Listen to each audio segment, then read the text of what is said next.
Salam alaikum wa rahmatullahi ta'ala wa barakatuh. Alors, comme je l'avais annoncé, je vais continuer à traduire des textes que je trouve dans cette chaîne qui parlent du Mahdi. Et comme je l'ai dit aussi, c'est toujours une traduction approximative. Je mettrai toujours moi le texte en arabe pour que les gens arabophones puissent avoir accès au vrai texte. Ensuite, et il faut toujours avoir dans la tête que c'est assez profond, je trouve, comme message qui est transmis. On peut largement méditer sur ces textes-là. Donc moi, je vais le lire. Après, je donnerai juste deux, trois choses, enfin, deux, trois aperçus que j'ai du sens, en fait. Et puis après, chacun pourra en tirer le bénéfice qu'il veut. Mais honnêtement, il y a vraiment matière comment dire, à approfondir, enfin, en tirer profit. Alors, c'est un texte qui date du 25 juillet 2019. En fait, pour faire simple dans cette vidéo, j'ai carrément téléchargé la vidéo originale et puis j'ai enlevé le son. Alors, il met toujours en fond de musique Requiem for Dream, chant d'un rêve, parce que ça parle aussi des rêves. Et donc, moi, pour faire simple, au lieu de faire des copier-coller de l'écran, les remettre, je vais laisser sa vidéo tourner en boucle pendant que moi je fais la traduction. Je pense que je vais faire comme ça, parce qu'on fera tout. Voilà, j'aime bien faire simple. Et voilà, donc, allez, c'est parti. Alors, le titre c'est L'imam a frappé à vos portes. Est-ce que vous lui avez répondu? C'est sur, ça traite de la porte, le désiré et les intentions. Al-Murad, moi j'ai trouvé que c'est la traduction c'était le désiré. Maradaka, tes intentions. Alors ça commence comme ça. Un des vertueux a dit: il est venu un jeune homme et ses larmes coulent sur sa joue. Alors je lui ai dit: tout va bien, mon enfant? Que t'arrive-t-il? Il me répondit avec une voix triste: ô cher, j'ai vu un rêve durant mon sommeil, où j'étais assis dans ma chambre et je regardais la télévision. La sonnerie de la maison a sonné. Nous avons une sonnerie qui contient une caméra extérieure avec un son très fort. Et j'ai dit: qui est là? Alors j'ai aperçu un homme beau avec un bon visage. Puis j'ai dit: qui est devant la porte? Alors l'homme répondit: est-ce que c'est la maison de telle personne, Fulan? Il a évoqué mon nom. Alors je lui ai répondu: oui, qui êtes-vous? Alors il me répondit: je suis le Mahdi. Est-ce que tu me permets de rentrer? Est-ce que tu peux m'ouvrir la porte pour entrer? Lorsque j'ai senti que c'était l'imam Mahdi, je me suis tourné dans la chambre, à droite et à gauche, et j'ai vu des choses qui ne sont pas appropriées à l'imam. Il y avait des choses que l'imam ne pouvait pas accepter, des choses qui n'étaient pas appropriées, des abus qui font saigner le cœur de l'imam, et qui est inapproprié à la recherche de la bénédiction. Alors je lui ai dit: Sidi, attendez quelques minutes pour que je range la maison. J'ai mis la sonnerie en veille rapidement et j'ai mis tout ce qui est inapproprié au imam dans un coffre. Et je me suis dépêché d'aller à la porte de la chambre. J'ai ouvert la porte, mais je ne l'ai pas trouvé. Je suis sorti dans la rue et j'ai vu l'imam qui s'éloignait. Lorsque je l'ai vu, les larmes coulèrent sur ses nobles joues. Il a dit: ô Allah, j'ai frappé à leur porte. Ils me refoulent, ils me refoulent. Personne ne m'a accueilli. Tout le monde m'a dit: patiente quelques minutes. Je me suis tenu devant leur porte, mais ils n'ont pas été en mesure de me voir. et ils n'attendent pas ma rencontre, alors personne ne m'a accueilli d'entre eux. Ils sont tous occupés, la plupart, et personne ne rappelle dans les invocations. Ô mon Dieu, je suis celui qui les attend pour les préparer, et pas eux. Ô mon Dieu, Ya Rabbi, ils ont répondu au diable, et ils ne me répondent pas. Ô mon Dieu, ô celui qui exauce et qui répond, exauce-moi, Ya Rabbi. Voilà, fini le texte, enfin fini le récit du cher, et après, entre guillemets, il écrit nous y sommes debout devant la porte et agenouillés. Si quelqu'un entend ma voix et ouvre la porte, je rentrerai chez lui et mangerai avec lui, alors il est avec moi. Donc en gros, le Mahdi, il attend toujours devant la porte. Et si on le fait rentrer, on est avec lui. Ensuite, il y a une dernière phrase en bas où c'est marqué rêve, enfin, qu'il faut. Il fait une référence, en fait, je crois, à un verset de peut-être de l'évangile, ou je sais pas, 23, qui est Jean. Jean. Alors, je suis allé chercher ce texte, je vais vous le lire. Alors, dans ce texte, donc ce chapitre 23, qui est de Jean, le livre de Jean, dans l'évangile, je crois, il est dit la chose suivante. Donc je cite une phrase de l'évangile. Celui qui fait le mal déteste la lumière. Il ne vient pas à la lumière de peur que ses œuvres ne soient dénoncées. Donc je répète. Celui qui fait le mal déteste la lumière.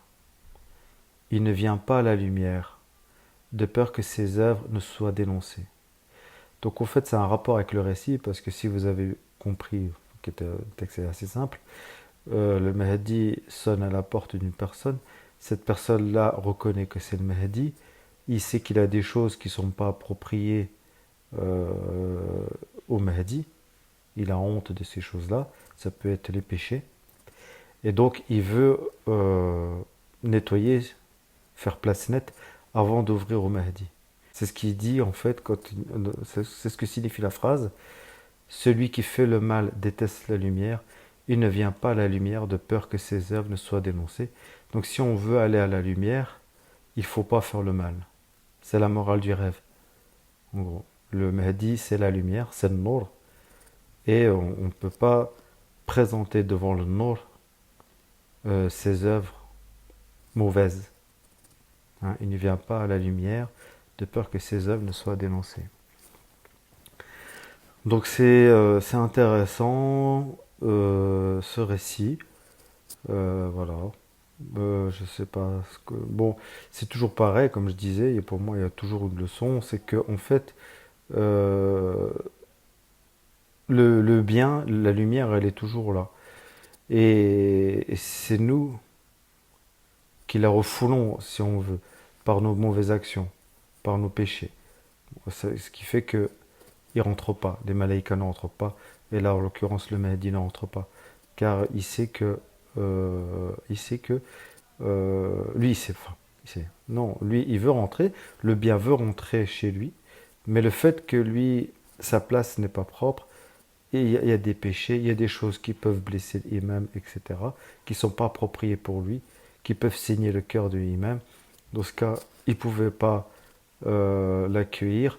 Donc, pour conclure, c'est le serviteur qui a son destin en main.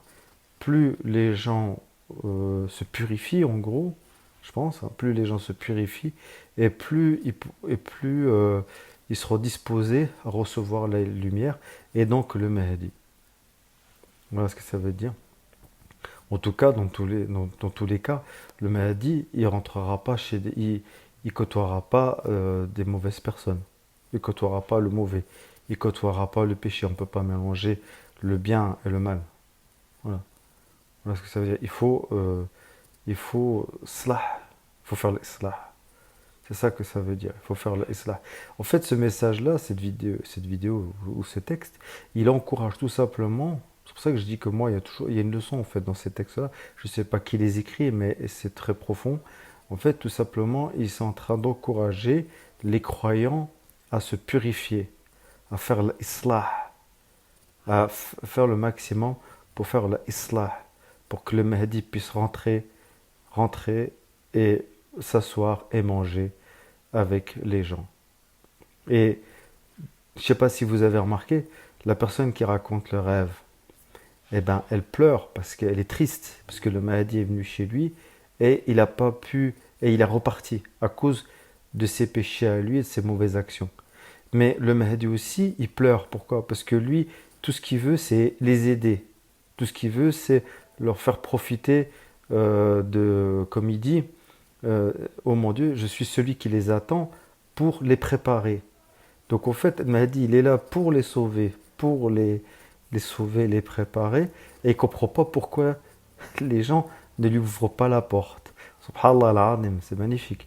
En fait, c'est le Mahdi qui cherche, euh, qui veut venir les aider, et c'est nous qui lui refusons de lui ouvrir la porte à cause de nos péchés. Et tous les deux pleurent. Le premier pleure parce qu'il est conscient, excusez-moi, pas comme ça, il est conscient de sa connerie, parce il a fait con, il a fait des péchés, etc. Et donc, du coup, il a fait qu'il n'a pas été disposé en position favorable pour recevoir le Mahdi. Et le Mahdi n'a pas pu rentrer. Et il ne comprend pas pourquoi les gens ne lui ouvrent pas la porte, alors que là, il est là pour les aider. Voilà ce que ça veut dire. Et il dit, oh mon Dieu, ils ont répondu au diable et ils ne me répondent pas. Donc en fait, subhanallah, on répond au diable parce qu'on va chercher les péchés, on accumule des péchés. Voilà, on fait des péchés, on accumule des péchés. Et on répond dans ce sens au diable. Mais le Mahdi qui toque à ta porte, tu lui as pas répondu parce que tout simplement tu étais préoccupé à nettoyer déjà ta saleté. Donc ça veut dire qu'en fait on prend du retard. On prend du retard systématique. Le fait de continuer à faire des péchés, c'est du retard pour la rencontre avec le Mahdi. C'est ça que ça veut dire en fait. Et donc dans à la fin de la vidéo, il y a cette ayah qui est connue que je vais lire. وقال الشيطان أعوذ بالله من الشيطان الرجيم وقال الشيطان لما قضي الأمر إن الله وعدكم وعد حق ووعدتكم فأخلفتكم وما كان لي عليكم من سلطان إلا أن دعوتكم فاستجبتموني فلا تلوموني ولوموا أنفسكم ما أنا بمصرخكم وما أنتم بمصرخي إني كفرت بما أشركتمون من قبل إن الظالمين لهم عذاب أليم. صدق الله العظيم. La traduction. Et quand tout sera accompli, le diable dira, certes, Allah, vous avez fait une promesse de vérité, tandis que moi, je vous ai fait une promesse que je n'ai pas tenue. Je n'avais aucune autorité sur vous, si ce n'est que je vous ai appelé et que vous m'avez répondu. Ne me faites donc pas de reproches, mais faites-en à vous-même. Je ne vous suis d'aucun secours et vous ne m'êtes d'aucun secours. Je vous renie de m'avoir jadis associé à Allah. Certes, un châtiment douloureux attend les injustes. En fait, pour résumer cette vidéo en une seule phrase, il y a deux appels. Il y a l'appel de Shaitan et il y a l'appel du Mahdi, le guide. Et il faut répondre au Mahdi et pas répondre au Shaitan. Et c'est ce que dit dans la vidéo quand il dit « Ils ont répondu au diable alors que moi j'ai toqué et personne ne m'a répondu. » Ils étaient tous occupés, mais derrière la porte, en fait, nous essayons de cacher nos péchés que l'on fait Allah yafu alina, Allah yaghfir lana dunubana, Allah yatoub alina, qu'Allah nous pardonne, qu'Allah nous efface nos péchés, qu'Allah nous augmente dans notre purification. Allah islah amrina, qu'Allah fasse que nos péchés diminuent et que nos bonnes actions augmentent, pour que on puisse être rapproché auprès d'Allah et des guides. Voilà ce que j'avais envie de dire, enfin ce que disait le texte et que je voulais partager avec vous. Wassalamu alaikum wa rahmatullahi wa barakatuh.